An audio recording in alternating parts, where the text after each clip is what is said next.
Devil से शादी chapter 14 Rajveer का गुस्सा और इश्की के कॉलेज का दिन। नेक्स्ट डे सुबह हमेशा की तरह इश्की घोड़े बेचकर सो रही थी और राजवीर पहले ही उठकर रेडी हो चुका था।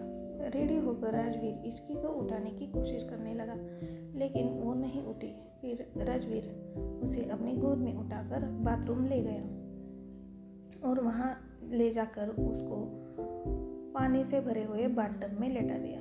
बाथटब में जाते ही इश्की हड़बड़ाकर उठ गई और इधर उधर देखने लगी। जब उसने अपने सामने राजवीर को देखा तो उसने थोड़ा गुस्से से पूछा, ये क्या है?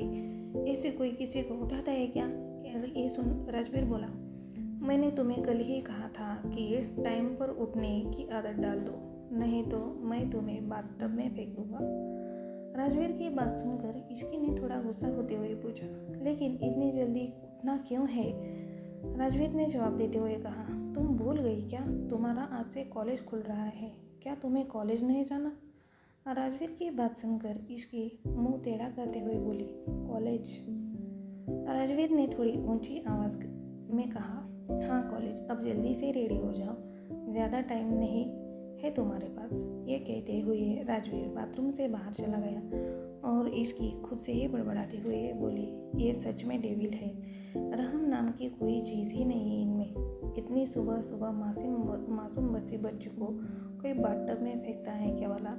कुछ देर बाद इश्की बाथरूम से अपना सिर निकालकर बाहर झाँकने लगी। उसे राजवीर सोफे पर बैठा देखा तो इश्की वहीं से चिल्लाकर बोली, सुनिए, रूम से बाहर जाइए आप। इश्की की बात सुनकर राजवीर उसकी तरफ देखने लगा तो उसे सिर्फ इश्की का छोटा सा सिर बाहर निकला हुआ दिखाई दिया। इश्की को ऐसे देखकर राजवीर ने उससे पूछा, क्यों, मैं बाहर क्यों न जाऊँ? इश्की ने धीमी सी आवाज़ में जवाब देते हुए कहा, क्योंकि आपने मुझे ऐसे ही बाथरूम में लाकर पटक दिया है। मैंने अपने कपड़े नहीं लाई, तो आप रूम से बाहर जाइए, मुझे चेंज करना है।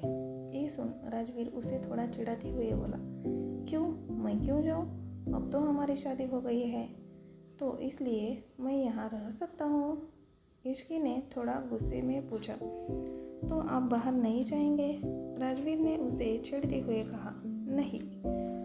तो इश्की मुंह फुलाते हुए गुस्से से बोली, ठीक है, मत जाइए, अब तो मैं पूरे दिन यहीं पे रहूँगी। ये सुन राजवीर ने अपना काम कंटिन्यू करते हुए कहा, ठीक है, रहो। इश्की ने ये सुनते ही बाथरूम का दरवाज़ा बंद कर लिया। ये देखकर राजवीर अपनी हंसी रोक नहीं पाया। कुछ देर तक हंसने के बाद वो बाथरूम का डोर नॉक करते हुए बोला, अच्छा ठीक है, मैं जा रहा हूँ, तुम रेडी हो जाओ। ये कहकर राजवीर ऑफिस के लिए निकल गया। उसके जाने के कुछ मिनट बाद इश्की ने बाथरूम का गेट खोलकर बाहर झाँककर देखा तो उसे राजवीर कहीं दिखाई नहीं दिया। फिर वो बाहर आकर रेडी होने लग गई। फिर कुछ देर बाद मीशा और इश्की दोनों कॉलेज के लिए निकल गए। राजवीर का ऑफिस। राजवीर अपने मीटिंग रूम में था और रूम का टेम्परेचर बहुत हाई था। राजवीर एक एक करके सारे फाइल्स को फेंक रहा था। वही उसने 2 एम्प्लॉयज़ को सस्पेंड भी कर दिया था। राजवीर अपने फाइनेंस डिपार्टमेंट के मैनेजर को देखकर गुस्से से बोला, पूरे 500 करोड़ की रिकॉर्ड नहीं है इसमें। इस लापरवाही की कीमत समझते हो तुम? पूरे 10 साल लग जाएंगे तुम्हें ये पैसे वापस करने में। वो मैनेजर डर से कांपते हुए अपनी सफाई देते हुए बोला, सर मेरी इसमें कोई ही गलती नहीं है। कंपनी से ये सारे पैसे हाईवे प्रोजेक्ट के लिए गया था, लेकिन इसकी कोई भी अपडेट हमें दी नहीं गई थी। ये सुनकर राजवीर ने गुस्से में पूछा, तो उस प्रोजेक्ट को कौन हैंडल कर रहा था? तभी राजवीर का असिस्टेंट समर बोला, सर उस प्रोजेक्ट पर मिस्टर गुप्ता काम कर रहे थे, जो कुछ दिनों से ऑफिस नहीं आ रहे हैं और उस प्रोजेक्ट का काम भी अभी तक स्टार्ट नहीं हुआ है।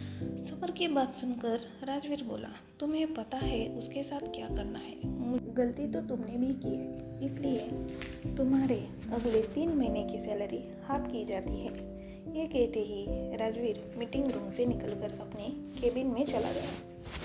वही उसके पीछे पीछे समर भी चला गया। राजवीर अपने केबिन में आकर अपने चेयर पर बैठा और उसने समर को देखते हुए पूछा, तुम्हें मैंने कुछ काम दिया था, तो अभी तक तुम यहाँ ही क्या कर रहे हो? ये सुनकर समर ने जवाब दिया, सर मुझे आपको कुछ और भी बताना है। राजवीर बिना उसकी तरफ देखे बोला, क्या कहना है, जल्दी बोलो। समर ने अपनी बात शुरू करते हुए पूछा, सर संजना का क्या करना है? वो आपसे कांटेक्ट करने की कोशिश कर रही है। ये सुनकर राजवीर बोला, करना क्या है, उन फोटोज़ को लीक कर दो, वो अपने आप शांत हो जाएगी। समर ने एक बार फिर से कंफर्म करने के लिए पूछा, सर क्या ऐसा करना ठीक रहेगा?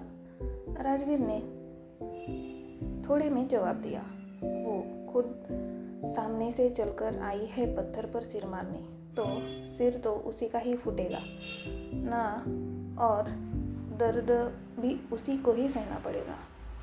रही बात मेरी, तो राजवीर सिंघानिया को इस पूरी दुनिया में सिर्फ एक ही इंसान की फिक्र है, उसके अलावा मुझे किसी से कोई मतलब नहीं। ये कहते हुए राजवीर ने इश्की की फोटो देखा जो उसने अपने डेस्क पर रखी हुई थी, और अपने मन में बोला, माना कि तू एक इंसान है पूरी दुनिया के लिए, मगर तू पूरी दुनिया है किसी एक इंसान के लिए। कॉलेज में इश्की और मीशा के 2 लेक्चर खत्म हो गए थे, तभी इश्की मीशा से बोली, मीशा चल ड्रामा क्लब में ऑडिशन देने चलते हैं। मीशा ने इरिटेट होते हुए पूछा, अरे यार तुझे क्यों इतने एक्टिंग का भूत चढ़ गया है? तुझे अच्छे से पता है ना, मेरे को ऐसा कोई शौक नहीं है। ये सुन, इश्की ने जवाब देते हुए कहा, हाँ पता है मुझे, वैसे तुझे एक्टिंग का शौक होगा भी कैसे, रियल लाइफ में ही तू इतनी एक्टिंग करती है कि पर्दे के लिए कुछ बचता ही नहीं है। ये कहते हुए इश्की हंसने लगी, तो मीशा ने गुस्से में बोली, हो गया तेरा? इश्की ने अपनी हंसी कंट्रोल करते हुए कहा, अच्छा ठीक है, तू गुस्सा मत हो और तू ऑडिशन भी मत देना। एक काम कर, तू सीधा प्रोडक्शन ज्वाइन कर ले। मीशा ने कुछ सोचकर जवाब दिया, चल ठीक है, और वैसे भी अब तो वहाँ के डायरेक्टर भी वो फैटी हैं। इश्की ने फुल कॉन्फिडेंस के साथ कहा, इसीलिए तो कह रही हूँ, चल हमारा सिलेक्शन हो जाएगा और एक्स्ट्रा एक्टिविटीज़ में भाग लेंगे तो हमें वो बोरिंग क्लासेस भी अटेंड नहीं करने पड़ेंगे। इश्की की ये बात सुनकर मीशा उसके साथ जाने के लिए रेडी हो गई और दोनों ड्रामा क्लब की ओर चली गई। ड्रामा क्लब, यहाँ बहुत सारे स्टूडेंट ऑडिशन देने आए थे। तभी इश्की की नज़र रूही पर गई और इश्की ने उसके पास जाकर पूछा, दी अभी किसके लिए ऑडिशन होगा? रूही ने उसे पूरी डिटेल बताते हुए कहा, प्रिंसिपल सर ने कहा है रामायण की तैयारी करने के लिए, क्योंकि रामनवमी आ रही है और मुझे ये भी आइडिया अच्छा लगा, तो बस उसी का ऑडिशन चल रहा है।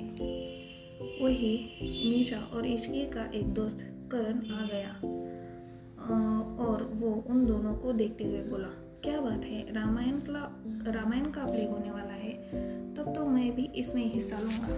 ये सुन मीशा तपक से जवाब दिया, हाँ ये अच्छा है, तू रावण बन जा। मीशा की बात का जवाब देते हुए करण ने भी उससे चिढ़ाते हुए कहा, और तू ताड़का बन जा। ये सुन मीशा एक्टिंग करते हुए बोली, अरे मैं तुझको रावण बना रही हूँ और तू मुझे ताड़का, कम से कम शूर्पणखा तो बनाता। मीशा बोल ही रही थी कि तभी रूही ने उन दोनों को बीच में ही टोकते हुए कहा, चुप करो तुम दोनों, जिसे भी जो रोल करना है उसका ऑडिशन लो पहले। ये सुन मीशा ने जवाब दिया, हाँ मैं यहाँ एक्टिंग करने नहीं प्रोडक्शन ज्वाइन करने आई हूँ, एक्टिंग के लिए तो इश्की आई है। मीशा की बात सुनते ही रूही ने इश्की से पूछा, इश्की तुम किस रोल के लिए ऑडिशन दोगे? इश्की ने कुछ सोच कर कहा, दी मैं सीता माँ के रोल के लिए ऑडिशन दूंगी। इश्की की बात सुनकर करण जल्दी से बोला, तब तो मैं राम जी का रोल के लिए ऑडिशन दूंगा। ये सुन इश्की ने करण को नीचे से ऊपर देखते हुए कहा, तुम राम जी बन जाओगे, तुम्हें तो कोई अंगद की पूछ भी ना बनाए। इश्की की ये बात सुन मीशा जोर से हंसने लगी, ये हुई ना मेरे दोस्त वाली बात, आखिरकार मेरा बदला तूने ले ही लिया।